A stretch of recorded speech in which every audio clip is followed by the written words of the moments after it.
Hello and welcome to another chapter of Books in the World, a presentation of the Cape Cod Writers Center. A quick Books in the World note. Books in the World is one of the longest running continuous community television programs in the country in its 55th year.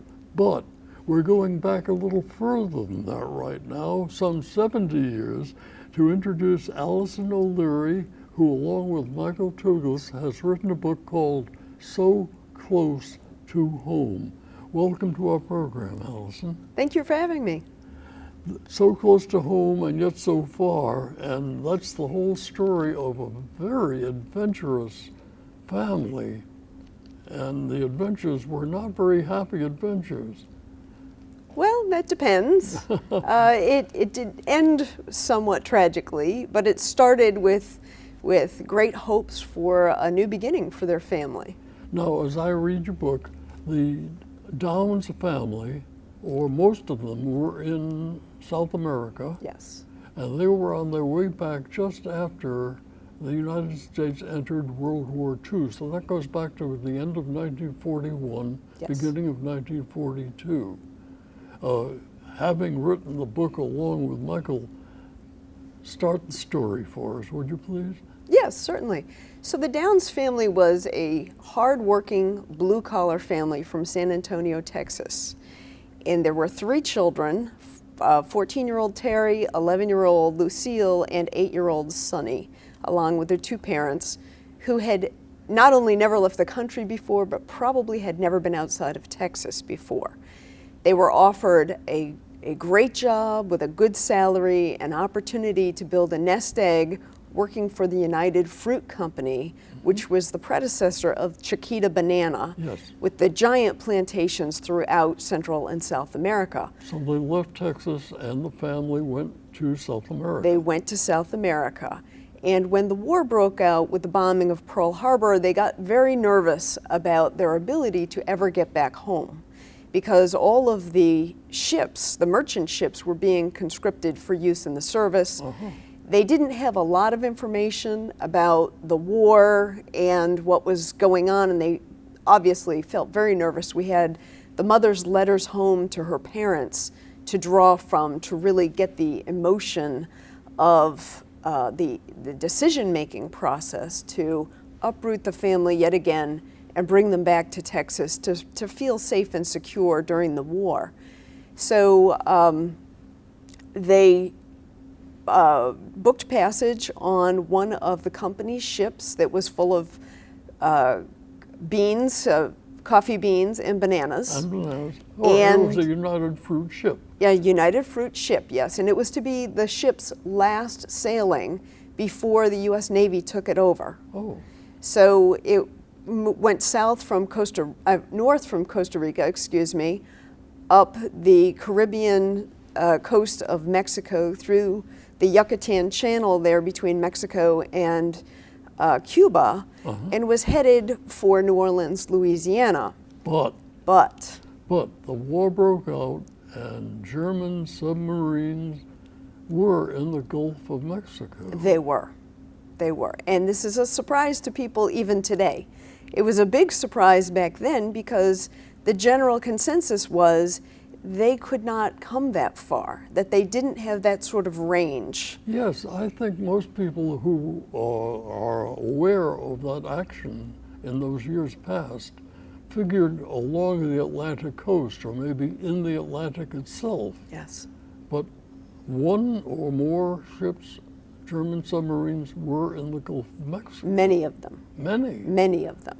Because that was a major port for all of the goods coming down the Mississippi River, and then they would come out through the Gulf of Mexico to whatever their destination was going to be. And basically, the German submarines had been marauding up and down the East Coast. They sunk more than 170 ships in the first 5 months of 1942. Massive amounts of loss. Yes, and a lot of our refineries are centered in the sort of Galveston, Texas area, that East Texas, western Louisiana area. And so a lot of the fuel for purposes all over the United States were shipped out of there on freighters. And so the Germans basically just went back up the supply line there. And was the United States military unaware of German submarines in the Gulf? Certainly not.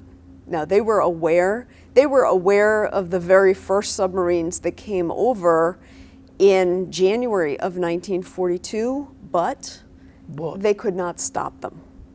We had virtually no defenses against the German submarines on the East Coast. The Navy had either committed all of our warships to the purpose of moving goods and materials back to England to keep England alive, or had sent the ships through the Panama Canal to the Pacific to fight the Japanese.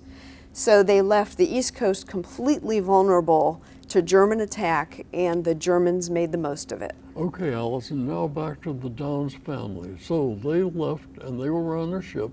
Yes. Headed to New Orleans. Yes, they were. In the Gulf of Mexico. Yes. What happened?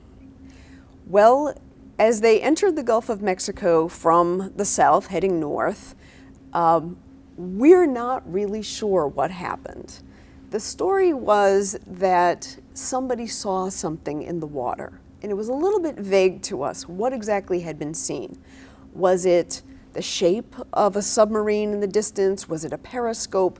The entire crew on the ship became very agitated, very concerned, so they diverted and went to Corpus Christi, Texas instead of New Orleans. They sought refuge in the harbor in Corpus Christi.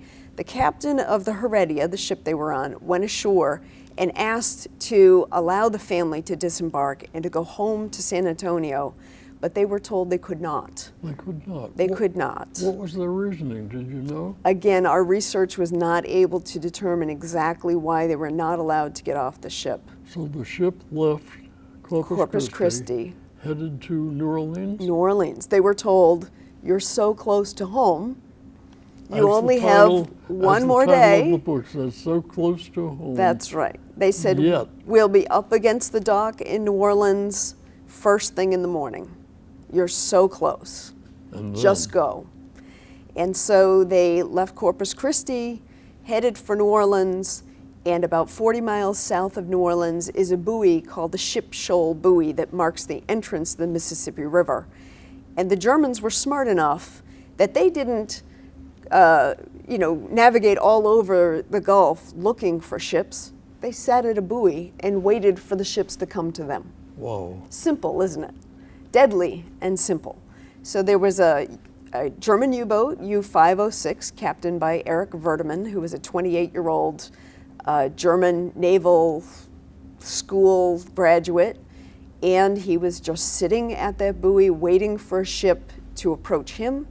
At 2 o'clock in the morning on May 19th, 1942, he saw the Heredia approaching in the distance and set up his U-boat to torpedo it. And they did. And they certainly did. And the Heredia was sunk. The Heredia sunk within probably 5 minutes. All right, and the Downs family was aboard along with the crew, of course, and the captain of the ship. Yes. And they all went in the water. There were 63 people aboard. Wow. But only 6 civilians, including 4 members of the family. And they were separated, I understand, reading your book, They were. from each other. Yes. In a very dramatic fashion that, a novelist would be happy to come up with. The family fled their stateroom, which was down below the water level, ran up a staircase, all holding hands, and when they reached the top of the staircase, headed for their lifeboat station, a wall of water hit them and separated them in all different directions. Now, 4 different directions. 4 of the family were aboard the ship. Yes. But there was another son who Yes. was safe with his grandparents Yes, he in was. Texas. Yes. Okay, so we've got a mother, a father, a daughter, and a son. Yes. And the 2 children are quite young, 11 and 8. and they all end up in various ways in the water. Each on their own survival story. Wow. Yes. The youngest one was what age? 8 years old. And the older daughter wasn't much older, She was just 11. 11. So the parents were separated and the children were separated. Yes. And they're all in the water, Yes. and it's dark. 2 in the morning. Wow. They're also scared that perhaps the Germans would machine gun them as they fled the ship, which in fact the German submarines never did to any shipwrecked sailor or passenger. But just the same, you know, the terror was real, not just what has happened to my family, did they survive, will I survive, but will the Germans shoot us as we try to flee this wreck? Yeah. All right, so they're in the water, the wreckage is around them. I understand the young lady, Lucille, Yes. was lucky enough to have some sort of raft arrangement so that she could climb on it. Well, before that, she was fortunate that she was found by the second mate, who was from Linfield, Massachusetts. Oh. He was a Norwegian immigrant, the second mate of the ship, who had made, you know, going to sea, the merchant marine, his career. He was about 32 or 33 years old, and his name was Roy Sorley.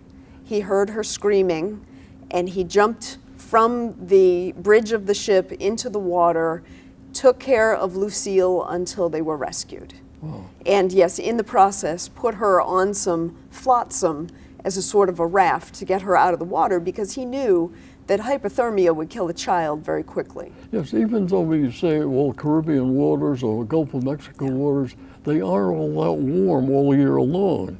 Well, it was still quite warm, but it still saps your body temperature, because even if the water is 75 degrees, And you're supposed to be 98.6. you're supposed to be 98. You're slowly ill. Yes. And so for a small child, you know, an 11-year-old child who may weigh 100 pounds, that happens very quickly.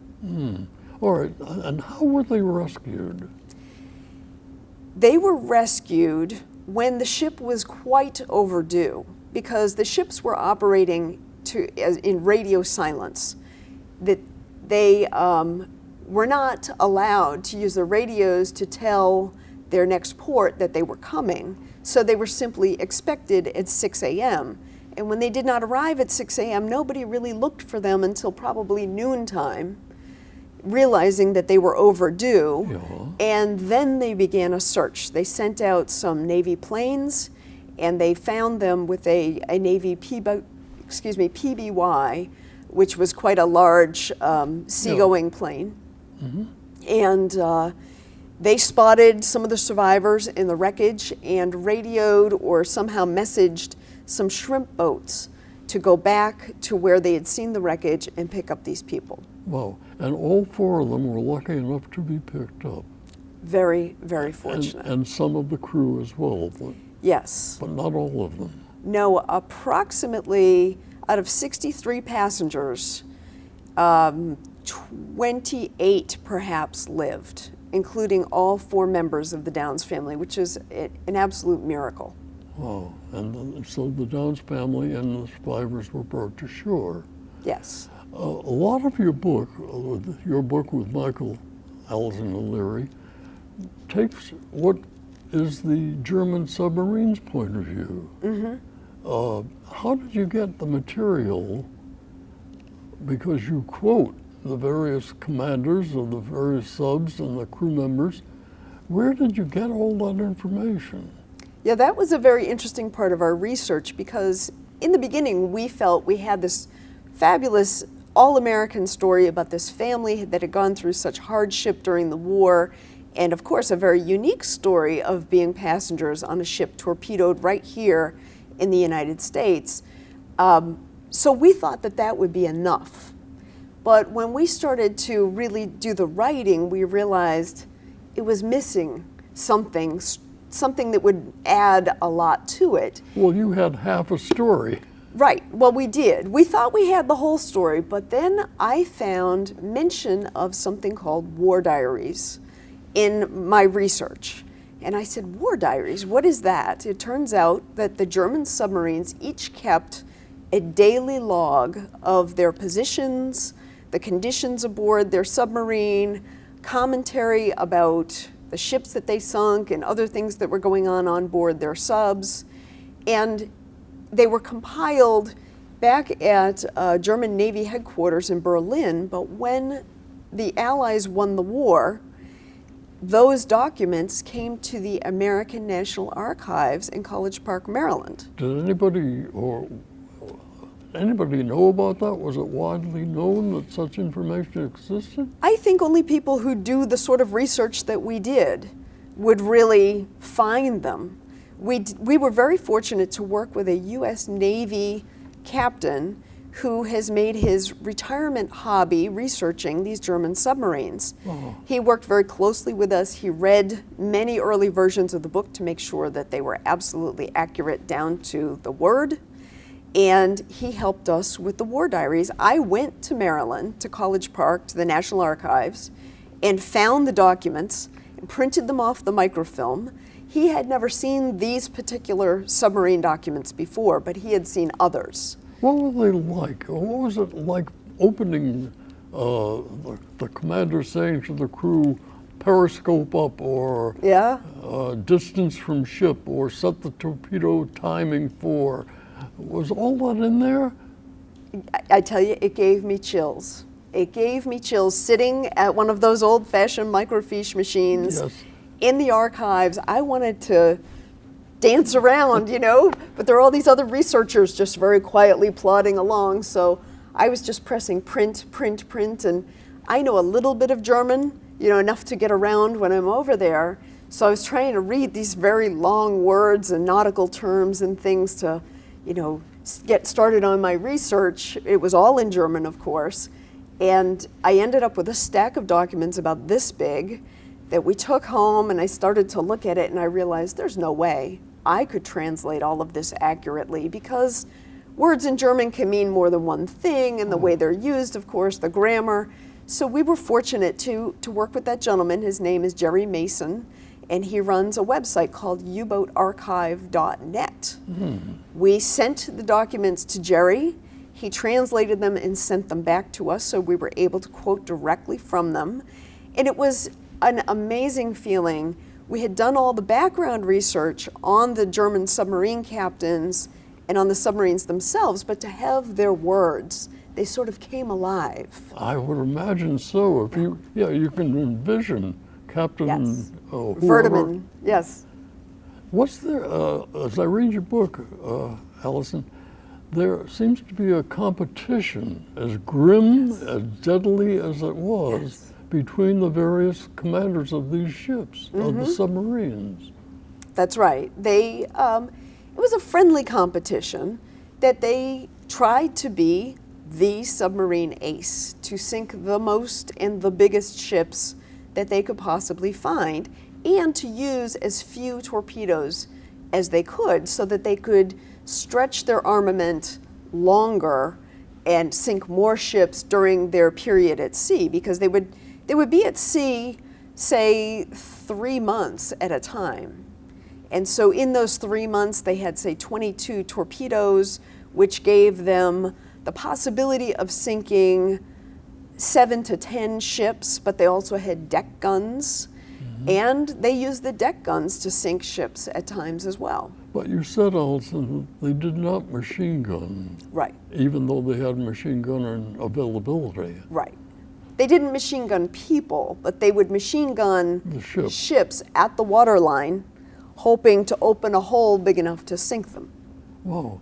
The vast destruction of people, equipment, material, and the ships themselves was a gigantic, terrible toll. It really was. It really was. You know, the merchant marines did not get the credit that they deserved because they were obliged to be at sea to operate these ships. The Navy didn't have enough personnel to man every ship that was going to England with supplies to keep England alive, or to even move supplies on the East Coast to army bases and places like that.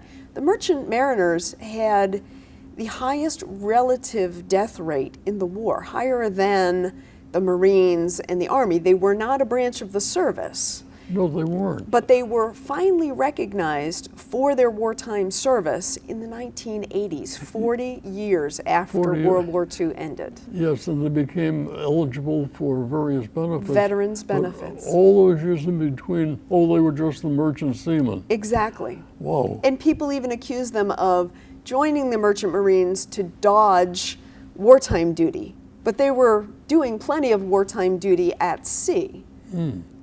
How did you and Michael come to write the book in the first place? You know, what was the trigger that said there's a story out there? Yeah.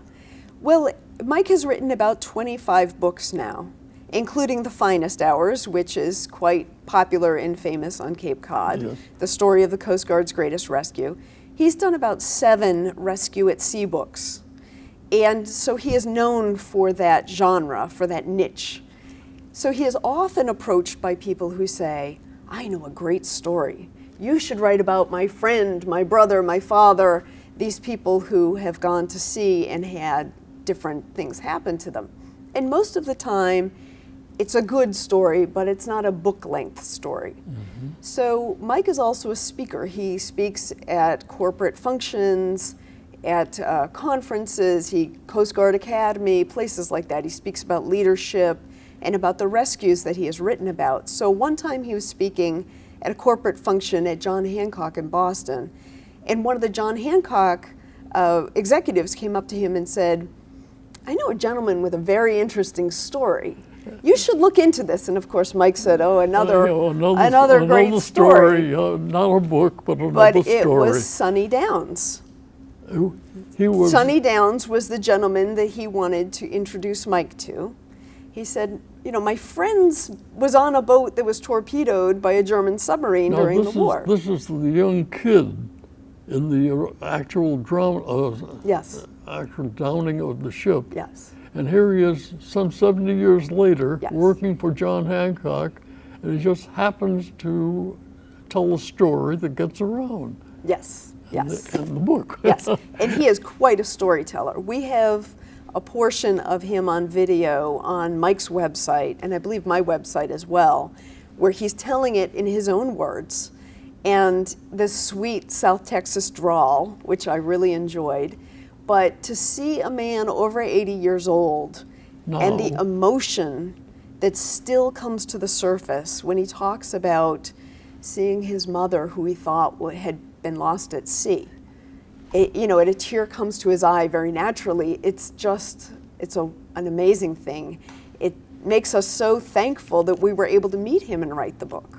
There's a cute one-liner or so toward the end of the book where Sonny, now 83, tells a story about when he finally made it back to Texas as a survivor, Yes. as a little kid. Yes. The teacher says, write an essay. He wrote a true essay about what happened to him, but... The teacher said, you failed because I told you to write nonfiction. You can't make these things up. You know, we're supposed to be writing a factual story, and he knew he couldn't argue with his teacher, so he took the F home to his mother, and he showed his mother and said, Mom, I wrote the story about what happened to us, and she told me I failed. And so the mother, who was quite a strong-willed woman, took him by the hand and marched right back to the school and straightened that teacher out. Straightened out the teacher. I'm sure she got an earful. What happened to the children now, all these years later? You mentioned Sonny, who was a little kid, Right. now in his 80s. Yeah. The daughter, Yeah. Lucille. I'll save Sonny for last. Okay. We'll start with the oldest son. The All right. oldest son, Terry, was sent home from South America because his parents didn't feel that he would get the right kind of schooling down there. They wanted him to be well prepared for high school in the United States. So he wasn't on the ship that He was sank. not on the ship. He was in Gainesville, Texas with his grandparents. Terry is alive and well, nearly 90 years old now. He helped us tremendously with the research. He saved all the family documents related wonderful. to them moving to South America, newspaper clippings of when they were sunk, all sorts of wonderful resource documents for us. So tell everybody, save your family documents, don't throw them away. Could be a good book someday. Might be a book about you somewhere. Right. Terry became the president of the Texas Dental Association. He had a long career as a dentist, and he is still very active in dentistry. Lucille, very unfortunately, passed away in her late 60s. Oh. She did not live a very long life. She honestly was racked with depression, and sadly there weren't very many resources for depression back then. That would have been 25 years ago. Mm-hmm. Her daughter told us all about her. She was a great athlete. Into her later years, she played a lot of tennis. She worked in a bank, so she always had a career, and she raised a couple of children. Mm-hmm. It sounded like a very wonderful woman. And so finally, Sonny, little Sonny, who was 8 years old when the ship was sunk, grew up, both literally and figuratively. He grew to be over 6'4". He went to University of Texas at Austin and played basketball. He set records in the late 1950s that still stand, because he was the leading scorer on the men's basketball team in, say, 1957, and even Kevin Durant, who came after him at UT, did not surpass all of Sonny's records. He was quite a basketball player. Oh. There's another sort of grim note, as if this family didn't have enough trouble surviving in the first place, that when they went back to their boss at United Fruit and said, we lost everything we owned, and United Fruit said, goodbye. They said, you signed on the dotted line. You signed a waiver that releases us from all liability. So they really, after all of the adventures, after being plunged into the Caribbean, into the Gulf of Mexico, spending time on the water, hopefully someone would see them, the plane did, they were rescued, and then they were left high and dry by their employer. Oh, they got a suit of clothes and a train ticket home. Oh, great. Right, that was all. And so, they started out as a very hardworking blue-collar family, and even after all of this toil, they were still a very hardworking blue-collar family. The father joined the Coast Guard to hopefully fight the Germans. They lived in Florida. I don't know if you read that particular part. They lived in a little tiny motel when they moved back to Texas. Sonny still has sort of nightmares about the cramped quarters, 2 growing boys and their sister in like a 2-room hotel that It's a marvelous story that they survived through everything. Exactly. And if you'd like to know more about it, the book that we're talking about today, So Close to Home, by our guest Alison O'Leary, who wrote the book with Michael Douglas. So Close to Home, so many adventures, and all of it true. And at that point, we thank you, Alison, for coming in today. Thank you very much for having me. You're very welcome, and we thank you for looking in on today's episode of Books of the World, a presentation of the Cape Cod Writers Center. Thanks for viewing.